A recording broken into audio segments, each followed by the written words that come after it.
All right, we're live? Or not live? We're on. I never know how to start. That's the worst part. We're off to a bad start. We're always off to a bad start. Everything we do. See you, buddy. See you, John. See you. Oh. Wait, after. All right. I'm hoping to be so bad at this that you never ask me to do this ever again. That's the key in life. If you don't want to do something, you just have to be bad at it, and no one will ever make you do it ever again. Yeah. Or like, and then there's so much pressure on you in these situations. Like, it's like, well, Brett's a funny guy. Brett's got personality. I'm only funny when it's a random moment that people don't expect. You're only funny but when I'm expected to be funny, I'm not funny. When it's an inappropriate moment. Hilarious. Or when it's a post-service LED wall moment. No, that thing is so problematic. Every week, like as we're closing, I have a mini anxiety attack just because I'm thinking what is going to show up on the LED wall. If there's anyone that I feel like would understand, or I thought would understand those moments, it would be you. I understand. I'm scared no one else does. And then it's like, uh-oh. I don't understand. I like it. It doesn't. Most of it has to do with anime. And that is the one dynamic I feel like we bring to the project is our random brokenness, weird sense of humor. I think that the one thing, that's it. That's the only thing we bring. Honestly, like sometimes I'm like, yeah, I get that. Then sometimes it's some obscure anime character, and I'm like, I have no clue. That and our horrible academic past. Yeah, what we bring. Me and Brett both. We should actually talk about that. Maybe that's kind of funny. Maybe no one will come back to the church. We both didn't do very good in college. We went to the same college. It's true. And I started before you, and you took longer. Did I finish? You finished before you? Me. What year did you start college? 09. Okay, I started in 07. What year? I was 6 years. What year did you graduate? 2015. Oh, I finished before you. I was finished in 2014. We both I took 7 years. Yeah, I was 6. In fairness, though, maybe I started in 2000. No, wait. I can't do math. Yeah, 2000. Hence your lack of success in college. 2009. Yeah, 2009, 2015. That makes sense. Okay, so I was. But I was kicked out for a semester. I never got kicked out. I quit before they could kick me out. But it wasn't for anything bad. They never told me. That's what I should have done. But it was an unspoken thing as I took a year off. I told them I wasn't coming back. But I didn't actually verbalize it. They wouldn't want me back. And they never verbalized it. We just kind of looked at each other, nodded, and we both understood. See, I wasn't even physically there. I was in Florida over Christmas. Like I ran away to Florida and ran away from school. I didn't finish any of my assignments. Okay, so then I flew to Florida for Christmas, and then I got a text from the program director and said, we need to talk. Were you like, yo, I'm in Florida? Can't do that I right now. I don't think I responded. You didn't respond. How did you think you could just leave in the middle of a semester to Florida? No. It was like the end of the semester. Oh, okay. And I'd given up by that point. Oh, okay. I think I dropped. I was in 7 courses. I dropped 2 of them, and then I gave up on 5 of them. 7 is a lot. And then I left. Well, I went to Florida for like a couple weeks. And because you had earned it. I just didn't hand in any of my assignments. You earned it. I've really worked hard on these 3.5 classes. I think it's time to treat myself to some Disneyland. Yeah. It was a rough semester. Growing up in Florida, did you go to Disneyland all the time? Disney World. Okay, well, there is a big difference. For those, I know I'm not supposed to look at the camera, but for those of you who have been to both, there is a big difference between Disney World and Disneyland. One's an entire planet, one's just land. Which one's land? California. Yeah. World is Orlando. Yes. What's the difference? They both have Mickey Mouse. Kind of. Well, World is it's kind of like what you said. World is it's like multiple parks. It is like a world. It is like a Disney World. Okay. And then land, actually that makes sense. I never thought about that. Land is like one land. It's like one park. Okay. Or maybe it's 2 parks. I haven't been to Disneyland in a long time. But Disney World is 4 theme parks, 2 water parks. It has 3 golf courses. It has a whole downtown Disney area. It has Cirque du Soleil. It has... Okay, I think that's it. And it has tons of resorts, like it is literally like its own city. And Disney World has a perpetual threat of being attacked by an alligator. Actually, my dad was golfing on one of the golf courses there, and there was a gator like I think he hit the ball in a bunker, and there was a gator like just chilling right outside the bunker. Okay, so what do? There's a gator right in front of you, and it has like golf balls ain't cheap. I'm not golfing. Gators aren't like Crocodiles are bigger and more aggressive than alligators. But they're only in Africa, right? Like they're in Australia. They're in Australia too. They're all over the world. Crocodiles aren't in Florida though. It's just alligators. Yeah, they're not. And alligators are like, you don't want to mess with them, but they're kind of like lazy and chill. They look like they're smiling all the time. Yeah, I don't think they are. They look. I don't think they look like they're constantly having a good time. Like they're happy. I heard that someone got attacked and killed at Disney World by just recently. I know people have been killed, but I never heard of one at Disney World, but I mean, it probably has happened. Honestly, I don't. They're everywhere. If you're in Florida, I would never go swimming in a lake in Florida because there are That's fair. There are gators. Like there's so many alligators there. Like in any body of water that you see in Florida, there's probably like tons of alligators in it. Or even like I remember I had a friend who his family lived like kind of more out in the country, and they backed out on like a river. Well, it wasn't a river. It was like a water area. And it was at nighttime, and we were chilling. Because like gators, their eyes, like cats, at nighttime, their eyes like glow. That's terrifying. And I remember like Goosebumps. Sure. The show that opening that scared me when I was a kid. I don't know if anyone knows about Goosebumps. I don't know. Is that I feel like Gen Z doesn't know. It's a movie that just came out. It was a Jack Black. There's like movie. multiple movies now. Yeah, but the show when we were kids, in the opening, the dog looked at the camera. Actually, the Jack Black Goosebumps movie was good. I don't believe you. It was. Actually, really, I don't know about any of the other Goosebumps movies, but I remember watching the Jack Black one, and I actually really liked it. But okay. I remember sitting in the backyard and seeing all these glowing dots, and I was like, "Oh, what are those?" And then they're like, "It's all the alligators." So you can see. Or fireflies. No, they said it was alligators. That's a very like alligator eyes looking do they blink? at us. I can't remember. Did I tell you when I got similar? They look like they're just like constantly like it looked like a starry sky. Yeah, I don't, but not nearly as fun. Did I tell you about when I got attacked by a bear last summer? I had like a similar. No. So I was driving out to Shiloh Youth Ranch, just north of Edmonton, and I was doing some work out there. I own a bus. For those that don't know, short bus, like a short bus, like a little yellow bus. I have one. I've come into the possession of it. I'm not sure how I got it, but I do have it. Along with they're out in the back 40 of the woods. We should transport people back and forth at the project in the Jeff bus. It's not legal right now. There's work that needs to be done, and I'm at war with a family of mice that are living in it right now. Oh, that's not good. Well, I'll get them, but I am stronger than them, and I'm pretty sure smarter. But it's been the war's going a lot longer than I suspected it would. But it does start. Mice are pretty. Never mind. Keep going. It does drive, but it needs some work. But so I was going out to work on this thing, and I got on my truck, was going to throw my Starbucks in the dumpster up at the front of the property.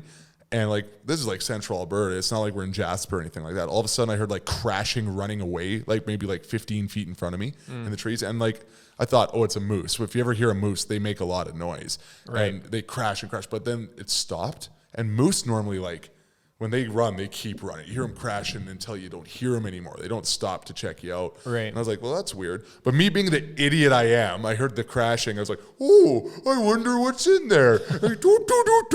Take 5 steps forward. And all of a sudden the crashing comes running towards me. And I heard didn't see it. I saw a bit of a shadow. Yeah. But it was just crash, crash, crash, quickly approaching me very, very aggressively. Wow. And I didn't see anything. That'd be scary. But my instincts kicked in. And it was my heart's just going crazy, fight or flight. I'm I didn't pee my pants for protection. You know how that's what happens? Yeah, you just lose control of your body. Scared as I've ever been. Jumped halfway into my truck and then stopped, and there was silence. No one's around. It's just me. No one's out there because COVID shut down the whole program. Is just out of the property in the woods. Man. And I'm stopping, okay.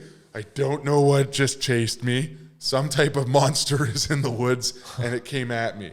And so then I grabbed a shovel out of the back of my truck, just started beating this garbage can. It's like making all this like loud noises, and I heard crashing running away. And I'm like, okay, nothing's there. And I kind of wandered around the garbage can. There's this trash dragged all through the woods. I'm like, I don't know what this is. Like, is that a coyotes? Is it a wolf? Like, well, like what's doing this? And so, anyways, I just kind of figured whatever. That was weird. It's gone now. And then I worked on that. My father-in-law came out. We worked on the bus for a few hours. Come back at midnight, pitch black, and we got like our headlamps on, looking all around this garbage can.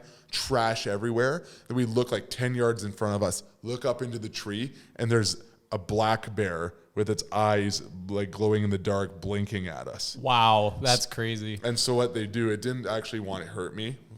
They false like charge. like a grown-up bear. Oh yeah. And it was big. Wow. And we got on camera later, like eating all this, like picking garbage out. We had to get a new trash can just with a lock on it, but before it was just an old can. We never had bears out there, and so then we started having like what was it saying? We had to deal with false charge. They false charge me. So they fake attack you to scare you, so they don't have to. Yeah. It's kind of like a warning shot. So he didn't attack me, but it false charged me, which is very scary still. And then we found out, because we didn't have enough time to figure it out exactly and stop the throwing out of garbage. They were cleaning the camp up because they had missed a whole year because of COVID. So they threw in like expired like 500 little tiny tins of tuna, the flavored ones. Mm-hmm. And this bear went in there and like individually opened each one of them like a peanut and licked them out. Wow. And then this is the best part. We had like 2 Costco-sized Frank Red hot sauces, like a couple of liters. Uh-huh. And the bear didn't like rip it open. He like opened up with his hands the lid and drank the entire bottle of hot sauce.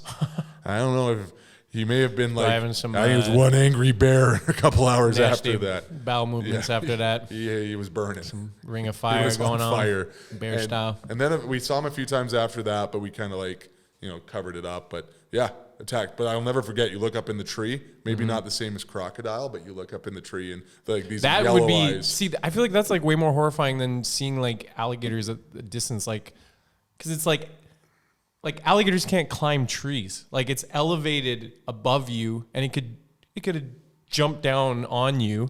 And it's way bigger than an alligator. Could you imagine if alligators had wings? Like, it'd be game over for humanity. They're sailing down from the clouds. Maybe in the past just picking us off. Yeah. It'd be terrifying. Doesn't work. Always wanted a bear as a pet. A bear? Like a bear. Actually, I have a question for you. Okay. I always do this with my small groups. I have like multiple versions of this, but I'll just do this one version of it. Okay. So picture this. So you're asleep at night, and then all of a sudden a beam from heaven comes into your room, and an angel of the Lord descends down and says, "Jeff, the Lord is pleased with you, and as a reward, you get to choose any animal from the animal kingdom to be your pet, and you'll get it as like a puppy or whatever, and then it'll grow up like a baby, fully grown, and it will completely obey you. Okay. Would never attack you. Which animal would you pick? Can I train it to do my bidding? That's what Trebby said too. I'll tell you what Trebby said after this. But it would be completely obedient to you. Like if I got a monkey, it could be a butler monkey. Sure. Yeah, it would like listen to you. And I guess, what is my motivation? Am I trying to gain political power? Am I trying to like? That's up to you. You can choose whatever motivation. This is going to show more about my like character and my deep dark ambitions, as opposed. If I say I want a butler monkey, it means I'm lazy. If I want a grizzly bear that will fight my enemies, then it shows that maybe I have some more grandiose and terrifying ambition. If I could have anything. It's actually crazy how close your thinking is to the way Trevor answered the question. I think. I remember what animal he picked. I think. Okay, so here's the other thing. I want bang for my buck, right? Like, so I got to fight. Like, if you get a dog, it's only going to last 8 to 10 years. If I get like a tortoise, I've got like 300 years of tortoise. But depends on the tortoise. But then I can't have Starbucks around him because he'll just find the straw and ruin everything. It's true. And then we'll have even more paper mache straws to drink our Starbucks Nasty. with, ruining our lives, but saving our oceans, which I guess is a fair trade-off. You could ride a turtle. That's riding a turtle. Because that's the thing is, do you want to go with like a land animal? Do you want to go with a water animal and like be able to go across the ocean? Do you want to go with a animal that can fly and then you also could fly and you could ride it? But the thing is though, are there any animals that still exist today that would be large enough to carry fly a on? human? What isn't the Flintstones? And you can't say a pretend animal like an eagle that's like a 500-foot tall eagle, or like a dragon or something. Okay. You gotta say something that's like actually exists. And honestly, like getting I think seals are cool, but or whales. Yeah. But what are they going to do? I live in Edmonton. True. You'd have to move. They'll go into the North Saskatchewan River and die immediately. Yeah, you'd have to. That move happens to anything. A coastal location. Honestly, I'm probably getting, and it won't attack me. No, like it would. Yeah, I'm getting a chimp for sure. But why don't you? If you're going to go that route, why don't you? Actually, I'll let you. I'm getting some type of powerful, decently sized monkey. Because then why don't you go full out and go with like a gorilla instead of a chimp? Because I'm still upset about Harambe. It's been 6 years and it's too soon. I think it was you that told me a gorilla is strong enough that it literally could rip a human in two. Yes. Same with a chimp though. Really? Yeah, it would be. But a gorilla is definitely stronger than a chimp. Yeah, but chimps are freakishly strong. But not as strong as a gorilla. Not pound for pound. A gorilla is like a giant. So then why wouldn't you want? But a grizzly bear is stronger than 3 gorillas. Really? I'm taking a grizzly bear. That's what usually my choice is a bear. Can you imagine going through a Starbucks drive-thru on the back of your grizzly bear? I saw some video out of Russia Canada, where they did that. Yeah, grizzly bear or like a moose. But you can't cuddle. Back to Russia somehow. I don't know how I know this, but back in World War I or something, I have to Google it to figure this out. There was a legion of soldiers that were riding moose. They had trained some moose, which makes sense if you domesticated them. No, it's true. We need a Googler on this podcast. We need Abby. We need Abby. This is where we need Abby. We need Abby for moose facts.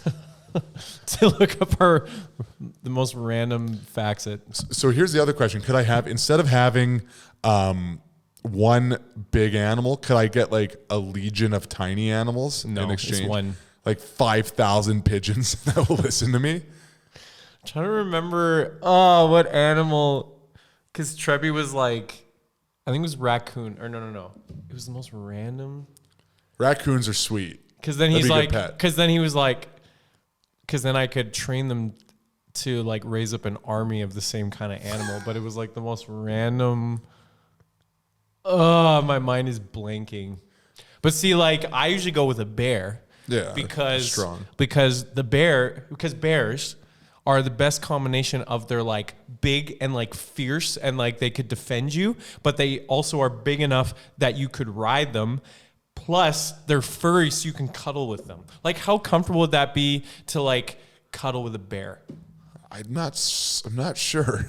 I'm not. I remember watching the Real Life Jungle Book movie, right? And not the true to life version, not the cartoon version, but the real life version. And there's a scene where Mowgli is sitting next to Baloo at night, and he kind of leans on Baloo, and Baloo just looks so furry and comfortable, and I was how amazing would that be to have a bear as a friend that you could it's the perfect combination of fierce and fuzzy, Yeah, but chimps can swing from trees.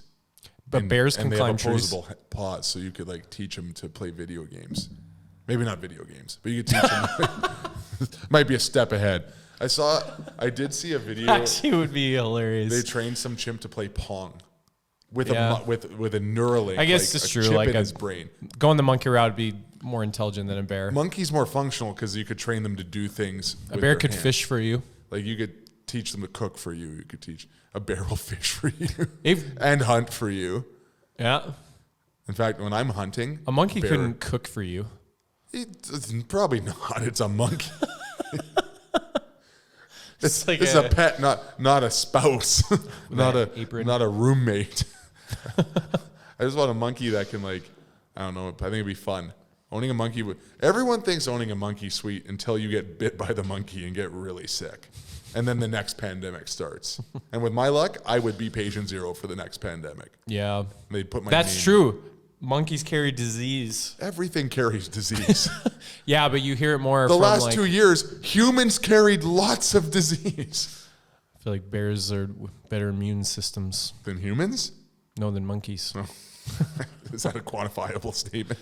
Well, I mean, it's a valid thing to be concerned about, I think.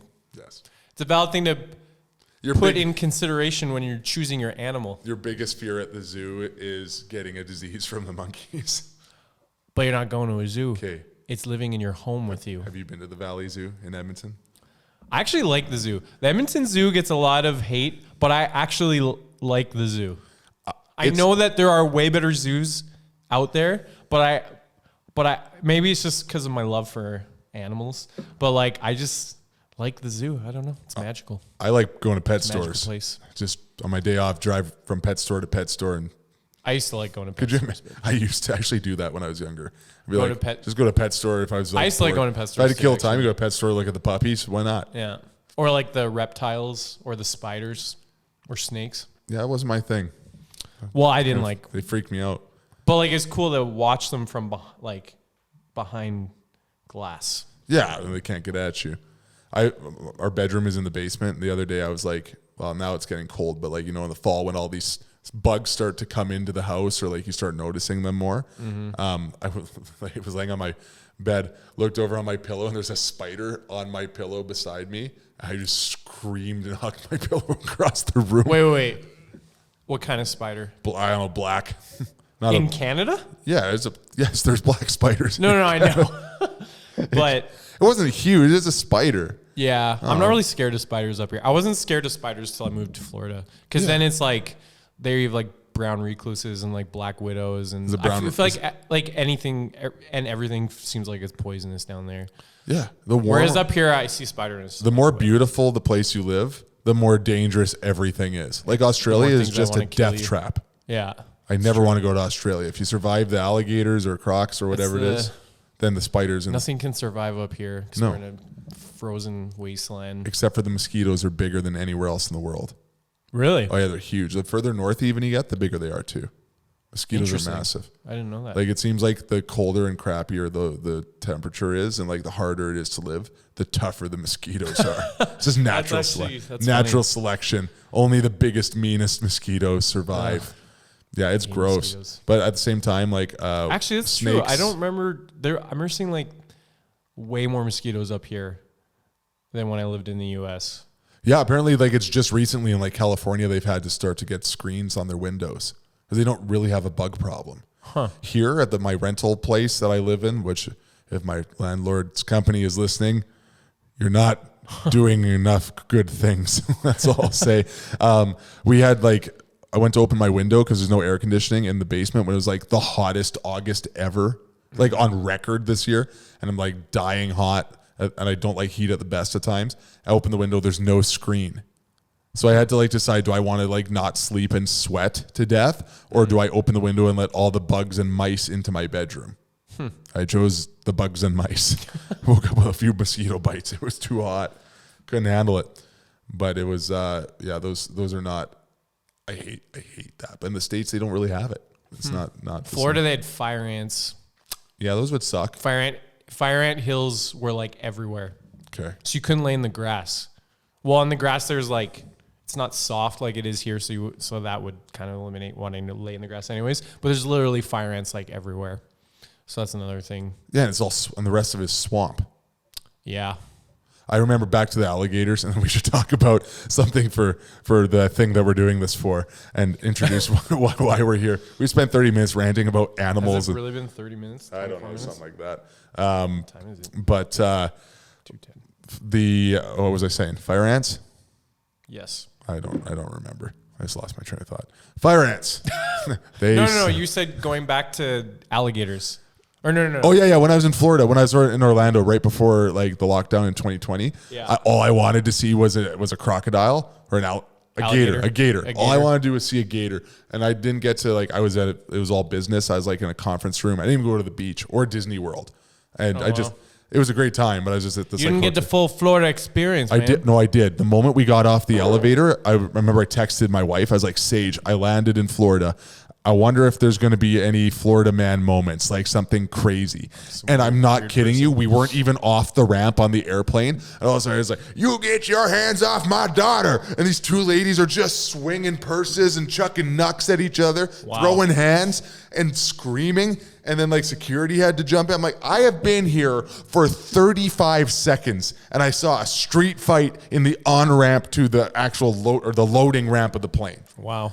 That was just like Florida people are next level, man. Yeah, I love it. It's like going to the zoo. It's just wild. Tiger King. But yeah.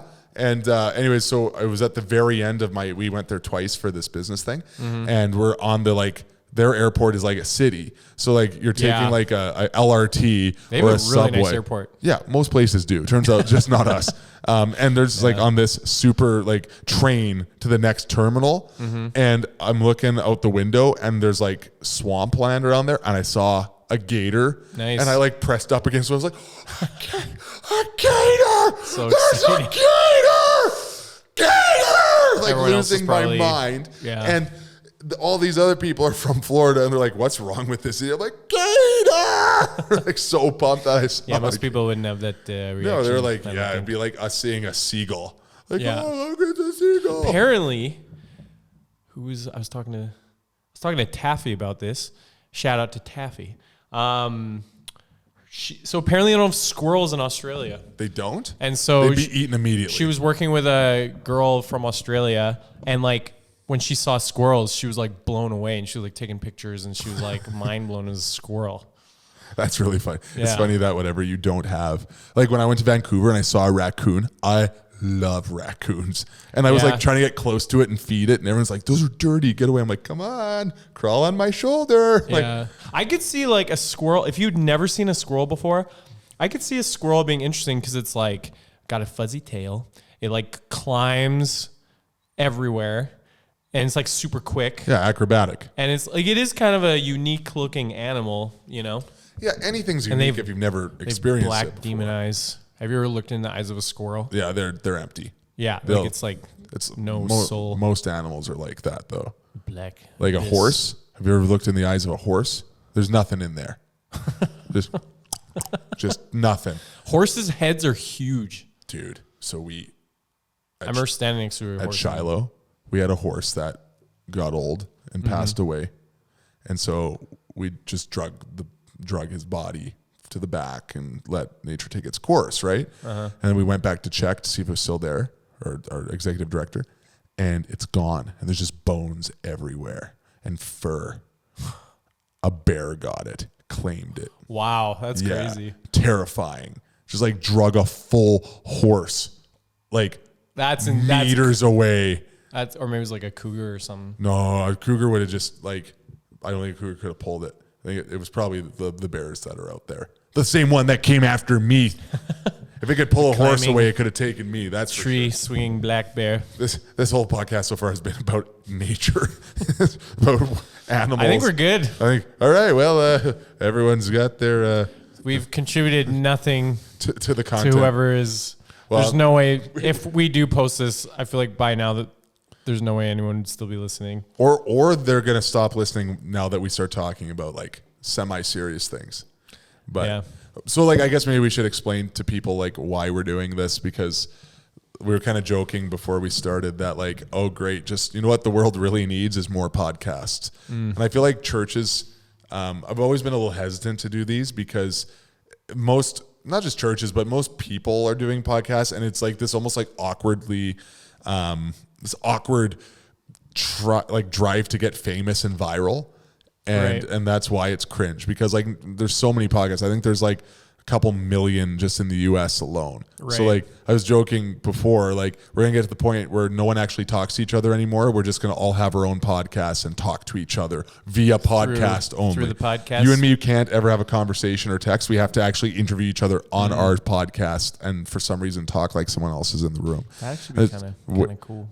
It seems like some sort of like really weird Orwellian novel where some like dystopian future where we only talk via podcast. But like when we talk about podcasting for churches, we're not here to try and like get 1 billion followers. Like that's not the point. But we want to kind of create a space where, you know, we can create some different content, maybe talk sometimes about different things. We might like make fun of something, or sometimes might be more serious than others.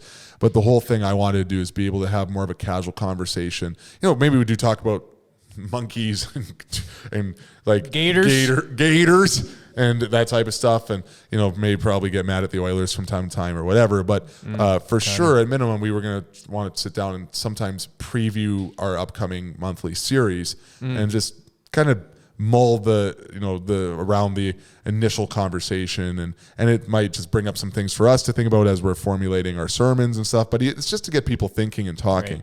Maybe we'll get to the point where if we have people following who want to ask questions, we can talk those. Like if you ask a pastor, sometimes it might be you and me, sometimes it might be all of us, sometimes it might be one. Hopefully, person. never me ever again. It's just no. You've been doing really good. You shot yourself in the foot with that one. But it's. We're doing this for the 5 people that are actually going to watch these, or maybe not. Well, the problem is that we can calculate the views. We'll know exactly how many people are watching these. And that's the thing is it's like if 5 people, but if it's like 20 people, like, yeah, that's not 10,000s. That's not 1 million subs. But, you know, you can curate content that might be, if hopefully people find valuable, makes you think, even if it's not like, here's the theological pillars of this part of the Bible. Like I don't listen to that. I can't. If it's just like some talking head, like, oh, here's a deep dive into systematic theology. I don't know why he's talking like that, but you know what I mean? But just to on base level chat through some of the things. And again, we're not here to like, well, maybe we'll do some shorts and clip out some stuff. But if people want to plug this in while they're at the gym or something like that. Listening to people talking is actually kind of soothing. Depends who's talking. That's true. Listen here, I want to talk to you about church. Like the sound of I'm gonna do that. The sound of a conversation when you're just like driving is actually, I find it kind of soothing. You know? Well, that's like it's like there's that whole market. What's that called? Where the sounds are like designed to be ASMR. ASMR. I hate that. Yeah, you do. It makes me uncomfortable. Yeah, I'm not talking about that. No, we're not doing. We're just like tapping things, just crumpling paper wrappers. It would be worse. But so just even being able to have some content to listen to and get connected with our community and hopefully curate somewhat content that's worth sharing with people. And maybe you have a friend and you're listening to this and there's maybe not the whole thing. Maybe there's like 10 minutes of this of a podcast where it's like, oh, that's a great conversation. I was having that conversation with my friend. I didn't know where to go with that aspect of church or God or life, and I'd totally send that to them. Right. Well, they may be more open to that than going and saying like, hey, would you like to come to church and sit for an hour in a church building and service with me and listen to worship songs? And it's just a very jarring experience for some people, and this could be kind of a side door into that and an entry-level conversation. And not that everything's going to be surface level, but that's kind of the goal. Is not just so that we can be on a TV. Like we get plenty of stage time in our life. The whole point isn't to get more famous. It's to hopefully create content for our community that already exists. If that's 15 people, if that's 50, if that's 100 faithful 5. Yeah. And, shout out to the faithful 5. So subscribe now, 5 to Patreon or one of those. No, I'm just kidding. So we want to talk about our upcoming series, and I'm actually pretty excited for it. It's not an easy one. Not that we ever pick easy ones, but we're calling it Little Fires Everywhere.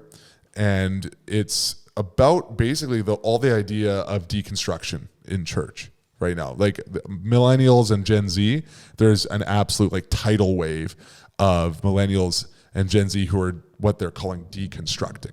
And so deconstruction being like, I grew up in church, I went to a youth group, maybe more fundamentalist background, conservative, very legalistic and sometimes more than others. But then they're like, well, my pastor told me that because I was holding my girlfriend's hand in grade 8 that I was going to hell, right. Or I was sinning. Yeah. Maybe it's not that aggressive, but it's like some super harsh thing. Or we did a bunch of stuff, and there was some immature youth leader that maybe wasn't vetted very well and said some things or led in a bad way, and people are now like in their late 20s, 30s, whatever college years, and they're like starting to reconcile their experiences with what they see their worldview through now, and they're like, that was all garbage. And what's happening is that they're completely abandoning all elements of their faith with that.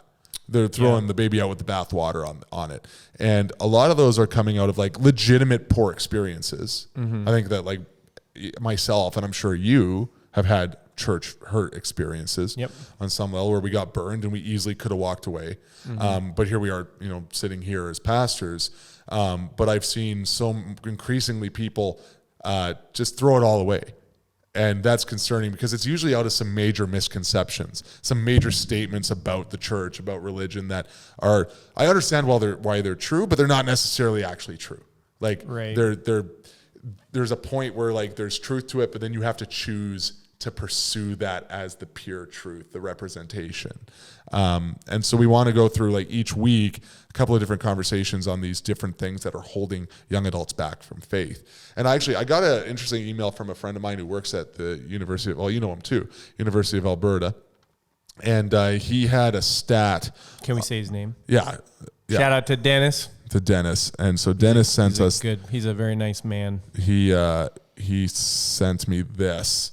And it's these like list of things that are holding young adults back, and not just young adults, but primarily young adults. And like, this is kind of the trend that we're going down for the conversations in the next couple of weeks. But like, one of them is like learning about evolution when I went away to college. Too many Christians doing unchristian things. Religion is the opiate of the people. So that's like the Marxist view that religion is just for dumbing down the harsh reality that we just slowly decay in our bodies as we age, and unless a bear gets us or something. Like the only thing to save us from a horrible old man death is a bear. It's very sad. Rational thought makes religion go out the window, so you have to be a complete moron and deny science and believe the earth is flat and everything's a conspiracy theory to be a Christian. And then lack of any sort of scientific or specific evidence of a creator. So like, I can't see God, I can't find God, so God can't be real. And like, all those make sense to me. Like, I'm sure that every person has like had to navigate that at some point in time, or like reconcile that with their faith. I know, like, I for sure have with some of these more than others. I think depending on your upbringing and your like area of like study, you're gonna probably have like more on one than the other. Yeah. Maybe it might be like a pet project or a pet peeve of yourself, or maybe you grew up with like a pastor who said that like dinosaurs aren't real. They're just like, they were placed there by the Illuminati. The enemy. Yeah. The Illuminati broke in the middle of the night and they demon bones. They buried all the like aliens and demon pterodactyl. Yeah. Pterodactyls are I can't say pterodactyl. Like, yeah, some sort of weird craft that the devil did to trick us or something like that. And then like Nephilim. And then you grow up and you're like, well, I don't believe that. So is everything about the Bible wrong now? Is God even real? And it's like maybe one person of influence who was maybe had wasn't the best person to even be in a position of influence, said something, taught you something, and now you've completely put the Bible and Jesus in that. Yeah. Did you ever experience anything like that? Yeah, I think too, like when it comes to deconstruction, like I know it's such a sensitive, hot button topic, but I guess like where I'm coming from, I just don't like think all deconstruction is bad necessarily. And I think like a lot of it, I think churches, and what I'm hoping with this series with our young adults is that, because I think a lot of churches, as soon as they hear the word deconstruction, they immediately are like, they kind of freak out and they want to, like, they're not willing to walk alongside of people through them, like working through some of these really big questions that maybe they haven't questioned before. And I guess there's a healthy way to go through it.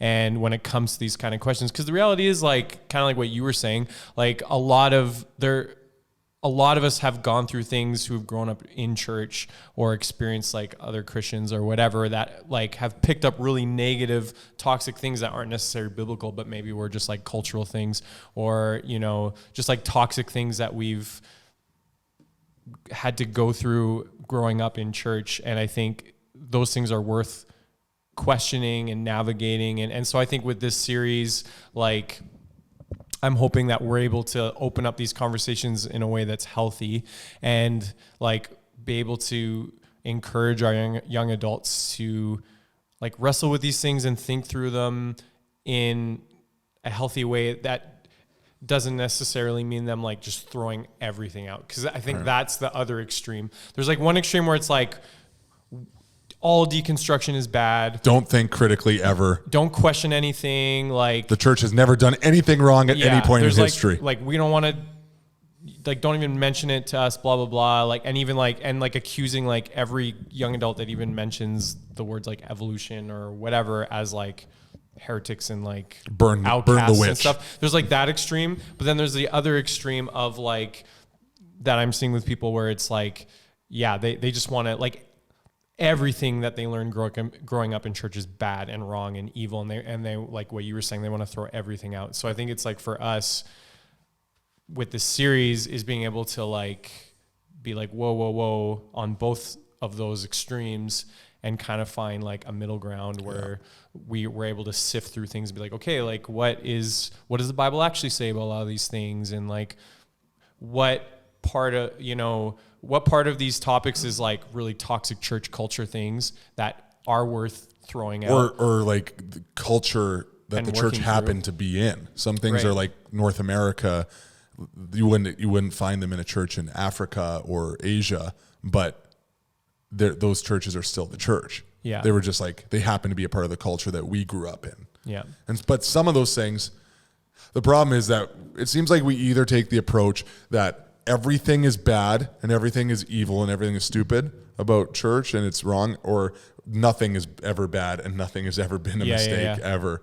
I like what you said though, because I've always said that deconstruction is not a bad thing. Yeah, it's when it goes from deconstruct. If you deconstruct, you have to build something in its place. It's almost a necessary thing in a lot of ways because like you know, God gave us brains to think through things and like as you get older, like you hopefully get smarter. Yeah. And like you have to, that's part of growth is questioning and like really thinking through things and like wrestling with some of these really big major questions. And, you know, the church isn't perfect and there are cultural things that have been kind of brought in that aren't necessarily biblical that maybe you grew up in and you didn't really think about it yourself or think through it on whether it was right or wrong. But then you're in a university or college and you're meeting other people with different worldviews and beliefs than you. And so it's like wrestling with that stuff and thinking through it.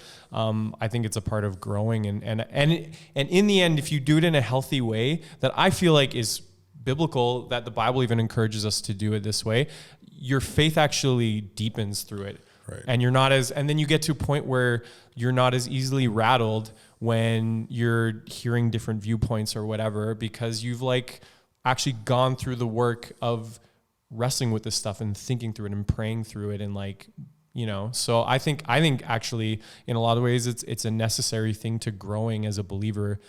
But I feel like those are kind of different ways to go about it. But anyways, I think that the movement is good, but I also think that there's always going to be people that are looking to take advantage of any opportunity to do whatever they want. Right. And that's the other problem too, is like there are some legit things that even I've experienced, and it's not like I have a deep church history.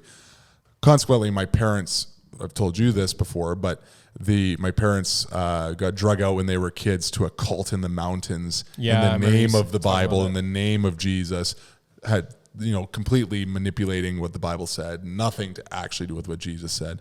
Consequently, my grandparents were doing their best. They weren't evil people. They were just, they missed. They swung and they missed, let's put it that way.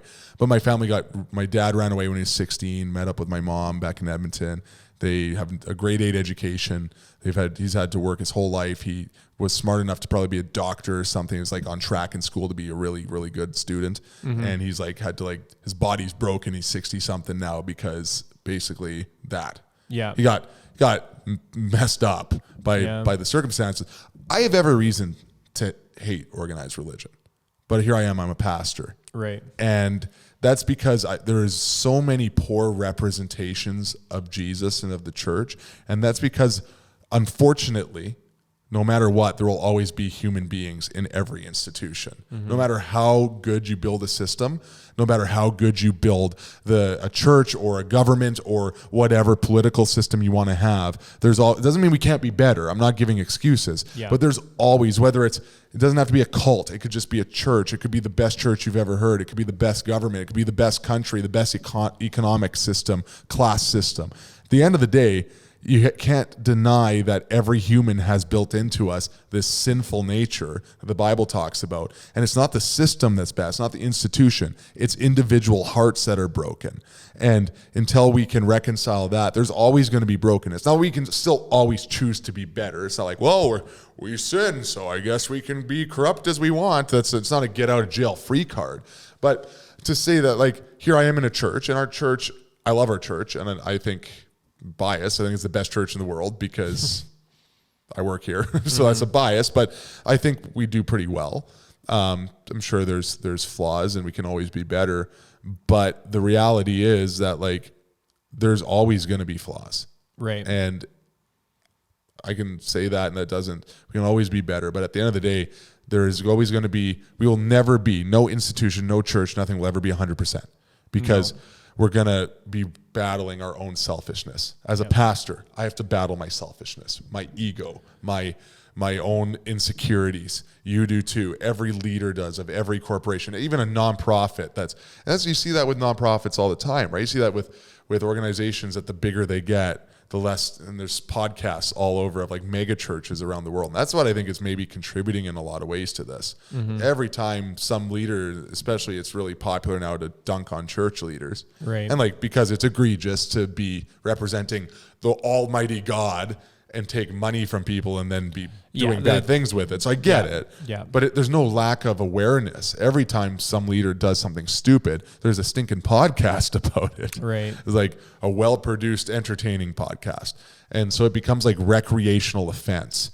But all that back to my point, I think that, we could say, here's the balance. 100% if you're holding hands at a Denny's with your girlfriend when you're 13, because that's a romantic place to take your girlfriend when you're 13, and you got told that you were like sinning and basically having the equivalent of premarital sex because holding hands leads to babies, and it's just like a slippery slope towards sex. Like there's a lot of steps in between there.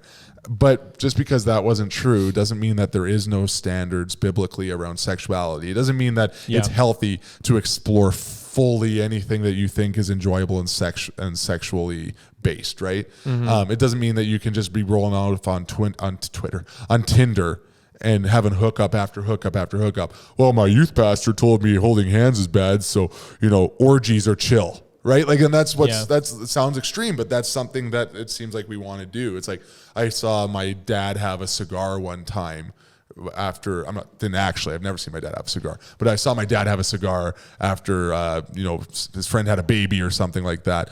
And so I decided I could smoke 2 packs a day. Jesus made water into wine, so I'm going to drink an entire bottle. Like, it's we look for opportunities because we're broken. Yeah. We're sinful. You can't trust yourself. You can't trust your own brain.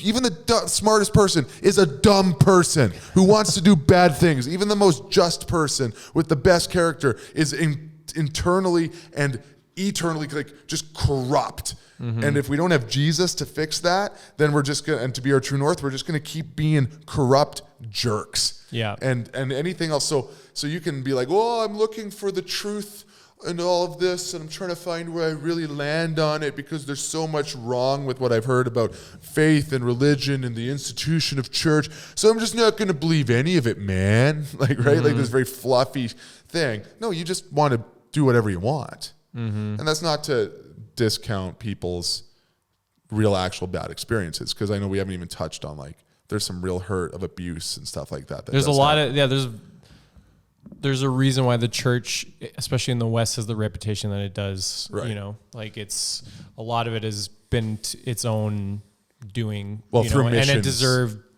And that's I saw a stat the other day, and this week, I'm not sure if this will be out before the message, but the first message is Abby talking about that all evangelism is wrong or evil. Evangelism, like sharing the gospel. Mm-hmm. There's a large state of, because a lot of things were done in colonialism of like growing the empire back when church and state were together, which is never a good thing for anything.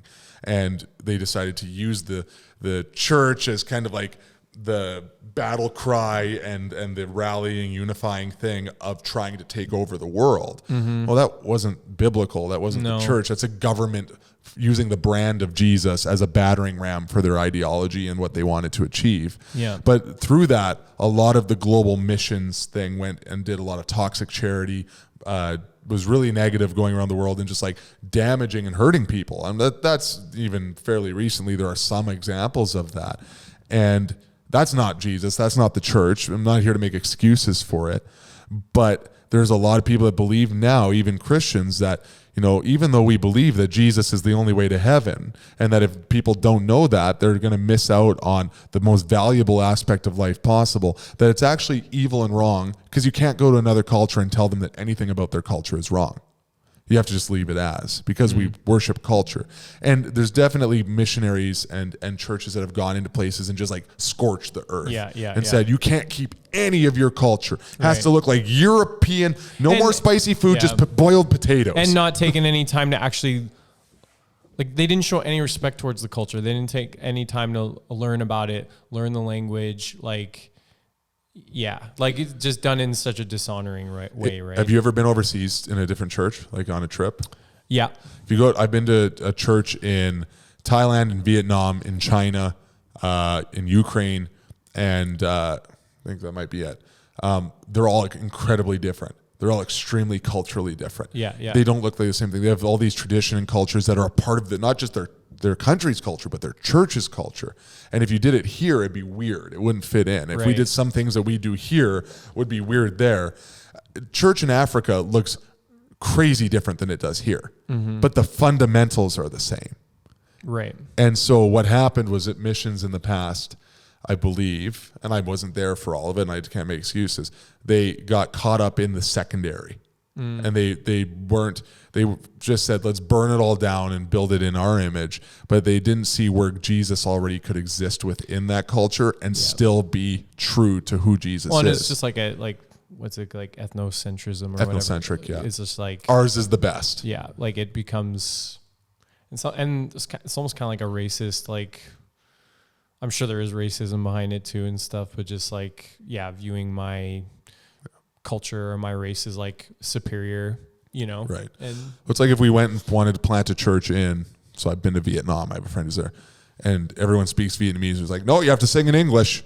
God can't hear you if you don't sing in English. Yeah. And it's just, that's not because that's what God speaks Vietnamese, right? Like he speaks all languages equally as English. He doesn't, turns out Jesus didn't speak English. Yeah. Whoa. Yeah. And he wasn't white. And so, you know, like but it's more comfortable. It's lazy. Evangelism is good. But it's hard because it's more work to learn someone's name, learn their culture, learn why they think the way they do, why they value what they do. And to actually genuinely love them, like as you're doing, you know, like, because when you show that level of mutual respect, when you're actually showing empathy and you're trying to put yourself in their shoes to get into their headspace of why they are the way that they are, why they see the world the way that they do, why they believe the things that they believe, like, and you're showing a genuine interest and curiosity in their life. Yeah, it's a lot more work. It's a lot more uncomfortable. It's a lot more complicated. It's not as black and white.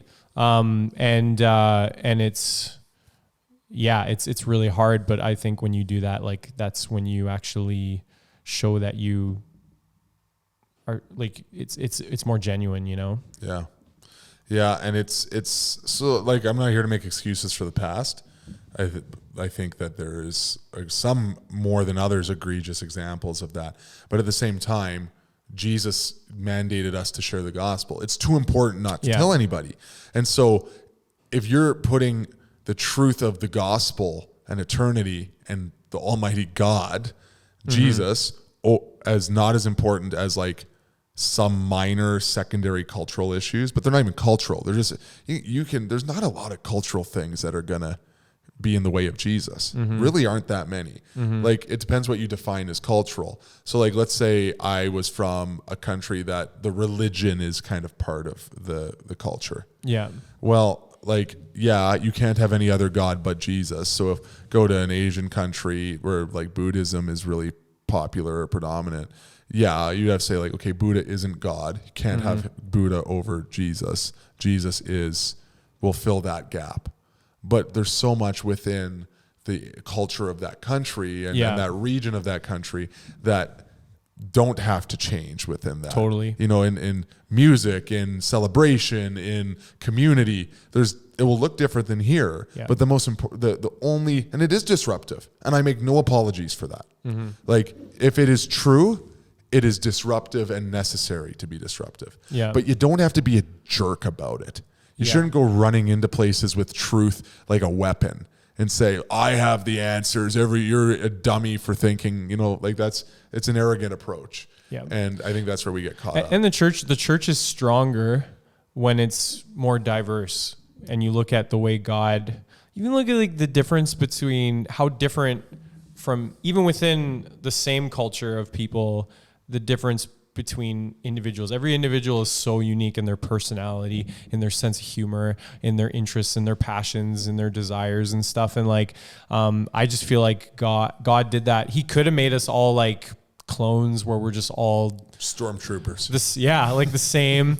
But so I think each culture, just like, you know, in scripture, when he talks about like the different parts of the body, I feel like each culture will have its own strengths and weaknesses and will have things that their culture brings to the table that other cultures won't, you know? And it's like when it's working in perfect harmony with each other, the body is better, the global church is better off because of it. Right. When, you know, rather than like trying to force everyone rigidly to perfectly fit into our culture, we're like able to like celebrate the diversity that's there, celebrate our differences. And you can see that even like from the worship team at the project. Like, there's so many different people who have different cultural backgrounds, and like, it's not like we're picking cultural songs, but there is a vibrancy and there's a different energy or vibe. I don't know what word to use for it. You know, if one person who comes from one background kind of has that flair and that's fun, right? And then you have someone from a different background who the next week or even the next song might have such a different like vibe to it. And I mean, sometimes like I probably go to the extreme more where I defer too much.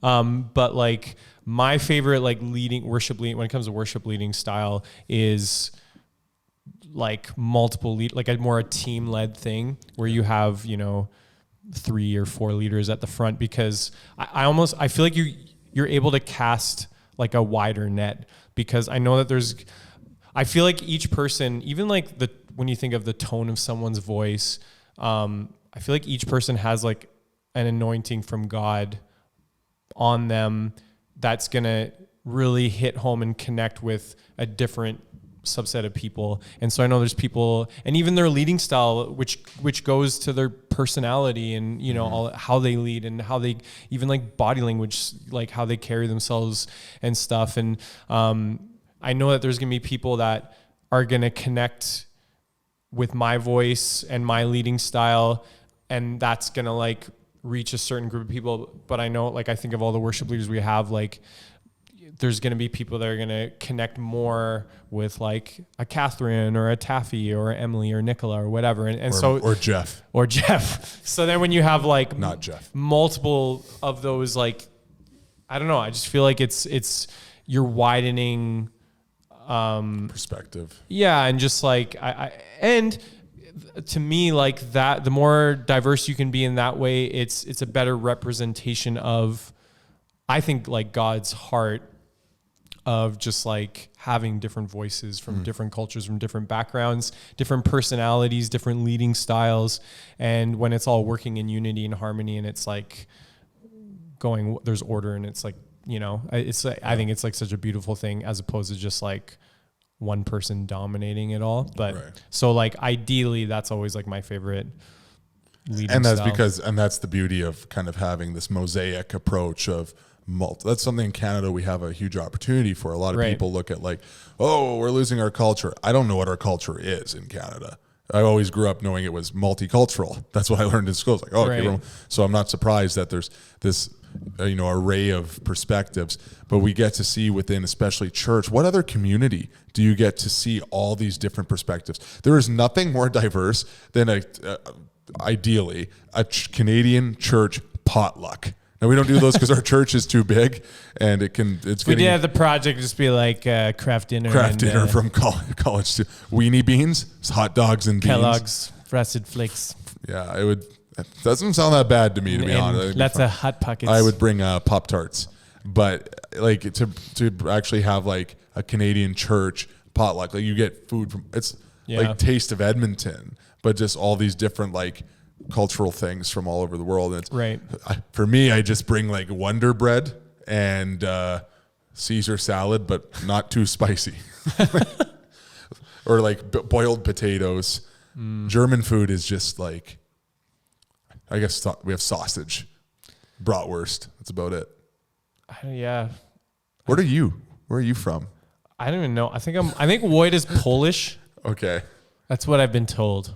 Yeah, my family. But I really don't know. My family speaks German, but apparently we are Polish. But then I found out the village we're from is from the very northwest of Ukraine. But it's also been Belarusian, Russian, and Prussian. Yeah. So I don't know what I am. I feel like I'm cultureless. I don't think that makes me multicultural. I'm a child of all cultures. Yeah. I am a child of the world. Of the world. Sound like a hippie.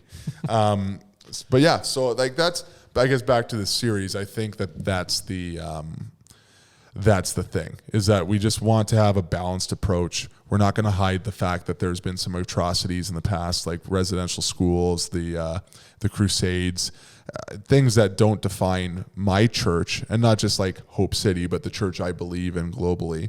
Things that never represented the church, that took the church and abused the name. It's kind of like Germany right now.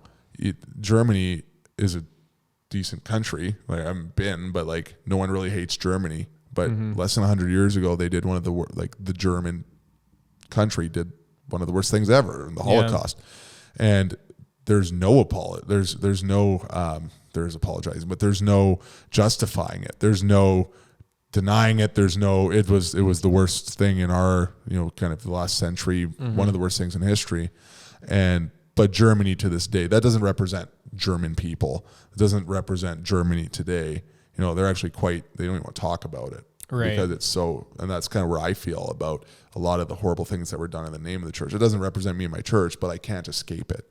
And so we need to have a conversation about it. Can't just pretend it didn't happen. Can't just pretend that, there haven't been mistakes, that there haven't been leaders that have, stolen money, that have like owned private jets, and it's told them that if you don't give me $2,000, your grandma is not going to go to heaven, or you won't get healed, or there's not like there hasn't been hurt and abuses. So I want to talk about it, talking about, like we said, like missions and outreach and evangelism not necessarily being evil if it's done the right way. Talking about, not believe that you don't have to be a science denying flat earther to believe in Jesus, follow Jesus, that you don't have to, you can trust some leadership, that you can trust church. There is a way to do that. Not all of it. And you don't have to like turn off your brain to be a Christian. Yeah. And that also, maybe more than anything, that even if you experience some horrible experiences, that you don't have to give up, and that Jesus is still there. Yeah. And you might need to find a better church, or, maybe your feelings are completely justified, but maybe you also need to work through forgiveness, and maybe you also have to work through what the next steps are, and not just sitting in a trap of your own kind of pain that you've experienced, what are the next steps? How do you find the truth of God without abandoning everything that comes with that? And so I'm excited about it. Yeah, and I just feel like if there is a space to be able to be completely transparent and open and talk about really hard, uncomfortable things where it's going to be met with grace and love and like maturity, it should be the church. Like the church should be the best place to be talking through challenges. Yeah. And just, and so I think like having, I guess like setting the tone for that at the project is, something like we're really hoping and praying for and stuff. And because a lot of people like don't feel like they can have those kind of conversations in church. Right. And I feel like the church should be the best place to be able to do that, right? Too often we default in church to being like the place you go to celebrate everything. And just like if I walk into church, I've had a really crappy week. And all of a sudden, all the songs I don't like this song to begin with. I think it's just not my favorite song, but like the worship song, Oh Happy Day. I've had a horrible week. I'm questioning my faith. And they come like, oh, happy day, happy day. I'm not having a happy day. I'm having a crappy day. I'm having a bad week. I'm not, why is everyone smiling? Why is everyone I've been there. I've been at the project when I was younger. I just got dumped after like 2 years of like a horrible relationship, felt just lied to, broken. I didn't know where God was in the situation. You're singing Oh Happy Day, want nothing to do with that. Yeah. That doesn't meet me where I am. God, if I have to be always happy and smiley, like that kind of like classic, like old church lady, who's just always seems to be like the fake smile, that like old school church vibe, I wanted nothing to do with it. And the thing that the project did for me was we could actually have those hard conversations and be real and navigate the hard questions of this stage of life where there's so many of those things. Like, what happens when life sucks? God is good, but life sucks. How? If God's in control, how? And it was the conversations that we could have at the project and that church needs to continue to have. So, and that's what I think. I know your heart is, but it's also what I want for the project is just the topics won't just be like, here's 5 reasons why Jesus is good. Those exist. But like when life is hard, when the questions are difficult, how do we navigate that? Yeah. So, yeah. Totally. So I think it's probably good to wrap it up there. And then we'll have more content coming out at some point. But whether you watch this on YouTube or whether you did it with just audio, we're glad you joined us. And if you have any questions or any topics or anything you'd like to have covered on this or any other platform, you can email us info@theproject.com. Is that a real email or did I just make that up? Isn't it .ca? Who knows? Go to our website, theprojectyeg.com. Our emails are all on there. Email any of us. DM us on Instagram, theprojectyeg on Instagram. That's probably the easiest way. But we'd love to answer questions, or it helps us to kind of navigate what the next topics will be. But until next time, that's it. Bye. Bye-bye.